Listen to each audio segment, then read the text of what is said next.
All right, let's get the GOP response from Louisiana Senator Bill Cassidy. So, Senator Cassidy, you heard Senator Manchin lay out his arguments for this new bill on climate and spending.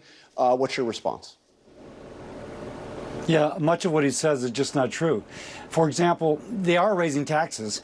According to the Joint Committee of Taxation, the taxes will be raised almost $17 billion in the first year on those who are making less than $200,000. And the percent of taxes raised for individuals increases over time for the middle class and the lower income. They're raising taxes on people who make less than $10,000, according to the Joint Committee on Taxation.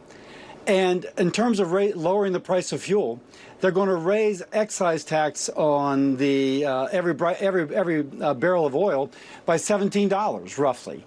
That is going to increase the price at the pump, increase other fuel-related costs. So much of what they're saying about this bill is not true, and those are two examples. You and other Republicans have frequently pointed to Larry Summers and what he said about the original version of Build Back Better, saying that it would increase inflation. This bill, though, is significantly less expensive. It is more targeted. And Larry Summers now has an entirely different view, at least on this bill. Take a listen to what he had to say. Well, I believe that this is disinflationary policy that's also going to make the economy more efficient, that's also going to preserve the environment, and also is going to make us have a fairer society. So here's the guy that you and other Republicans pointed to over and over and over again in explaining opposition to Biden's original plan. Now this pared down plan, he says, is going to be disinflationary and lead to a fairer American society. What do you say now to Larry Summers? Yeah, it may be disinflationary by causing a recession. They're interjecting an incredible amount of uncertainty into the economy just as we entered a recession, number one. Number two, 50% of the taxes on business are on manufacturers. I just spoke to a Louisiana manufacturer last week, and he's just like having to increase wages to attract workers. And now we're going to increase his taxes as much as we're going to.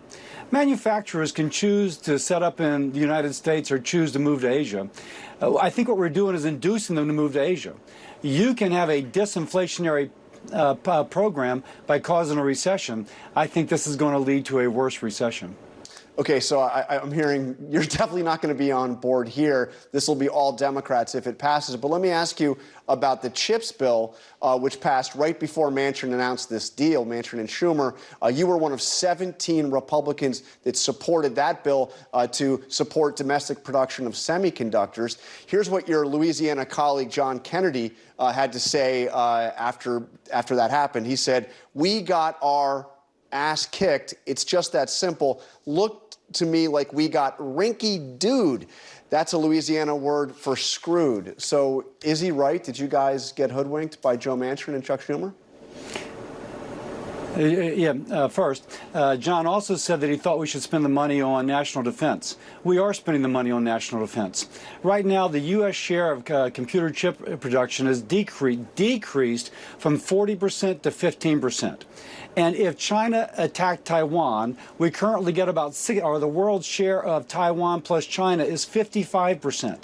If we wish to have a secure industrial base to provide the chips for our fighter jets, for our cars, you name it, we've got to have a domestic chip manufacturing. This is all about national security. I'm a China hawk. If you're comfortable with China, you don't mind, this bill, maybe you don't vote for. If you're a China hawk like I am, if you're about national security, by golly, you support this bill. And by the way, you mentioned whether or not Schumer somehow pulled a fast one on Republicans. Schumer pulled a fast one on the American people.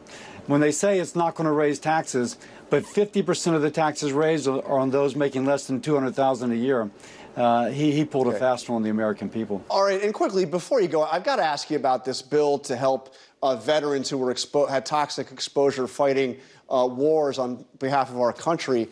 You voted for this burn pit bill just a month ago, and now you voted against it this week. Can you explain why? Why did you change on this? Yeah, so the bill will pass. I strongly support it. We have to stand by our veterans who've been exposed to these chemicals.